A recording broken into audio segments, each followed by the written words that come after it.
I call the member for Monaro, Minister for Regional Development, Small Business and Skills. Well, thank you, Mr Acting Speaker. I rise this afternoon to talk about the Mr Fluffy Looseville asbestos crisis that, of course, has engulfed the ACT with more than 1,040 homes destined for demolition after it was clear after a number of investigations. Actually, coming off early last year, the forensic demolition of a home in the ACT, a home that had the bulk of the asbestos insulation removed in the early 90s.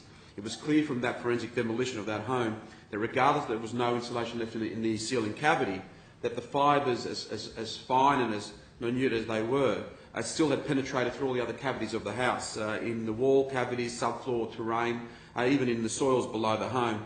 And what it did mean is that these homes, regardless if they are cleaned of the loose-fill asbestos, remain a threat to the homeowners and a threat to visitors, neighbours and the environment. And off the back of that, of course, the ACT government did announce late last year a compulsory demolition program within the ACT. New South Wales, of course, didn't have the privilege or the opportunity in the 90s to be part of the $100 million federal government scheme, which identified the number of homes within the ACT, and it was only for the ACT and nothing beyond the ACT borders. But in Queanbeyan, there were 66 homes identified that had loose-fill asbestos, but unfortunately never received any federal funding or were part of any program that allowed for the clean-up. For 3 decades on, I can say that this government has acted on that very issue, an issue that has been kicked along for governments of the future to make a decision on, because it was a tough decision to make and a hard one when you're talking about people having to be moved out of their homes.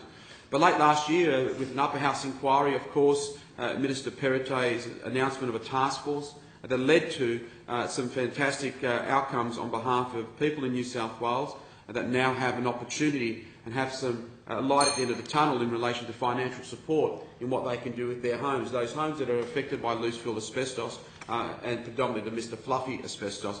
Mr Fluffy was a small business in the ACT, had very little reach beyond the ACT boundaries, but Queanbeyan's proximity, of course, made it very easy for a lot of Queanbeyan residents and homeowners to have used this particular type of insulation in homes throughout Queanbeyan. There was an announcement earlier this year that the New South Wales government has put aside $250 million in a voluntary buyback demolition scheme. The difference between the ACT and New South Wales, of course, in the ACT it's a compulsory scheme where homeowners will be forced off their land and out of their homes. The homes will be demolished, sites will be cleaned and then sold back on the open market. Here in New South Wales, we saw that as being a little bit too harsh. There are a lot of people that live in parts of our city and in parts of our communities for a number of reasons, because of family connections, where their schools are, where their kids have grown up. And therefore in New South Wales we've decided to go down a voluntary purchase demolition scheme that allows 2 options. The first option, of course, is where the government will purchase the home, the house itself, demolish it, clean the site and clear it of any of the asbestos fibre, but the homeowner continues to own the land and then is funded to rebuild the home. Or alternatively, for those homeowners that have had enough of this issue, as I said, 3 decades on, they have lived with the emotional anguish and pain that has been brought upon them because for a long time there was no sight of any support from the government in dealing with this issue. For some, they'll be able to sell us the land and house package, move and start a new life in a new home elsewhere in the city. Both very good options, up to the individual to determine what best suits their needs and their needs of their family. Can I say I must compliment Minister Dominic Perrottet for the work that he did, his office and the department, in relation to putting together a scheme that took the politics out of it, looked at the real issue, and that is the impact it has on individuals and on people. I've met with many homeowners in the Monaro, especially in Queanbeyan, young families who have bought their first home.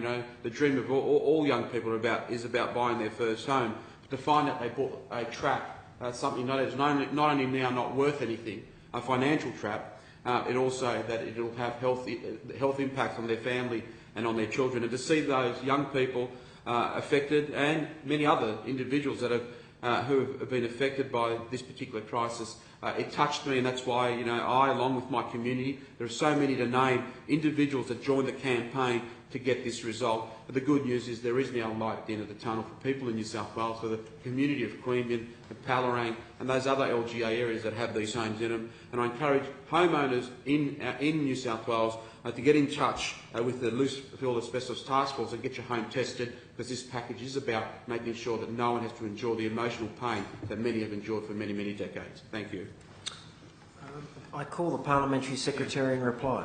Thanks, Mr Speaker. I want to compliment the Minister for raising this issue in the House again. The Mr Fluffy asbestos crisis is one that has had a significant impact on Queanbeyan in the Monero, and as those residents have, and indeed around the surrounding area in Tias, and indeed as those residents have seen what's been happening in the ACT and the ACT government's demolition program, it has been a very trying time.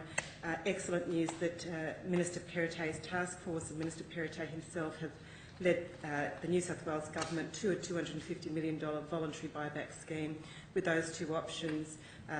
Either the government to purchase the home, demolish and clear, and the owner will be refunded to rebuild, or to sell the land to the government and relocate, depending on what the individual wants.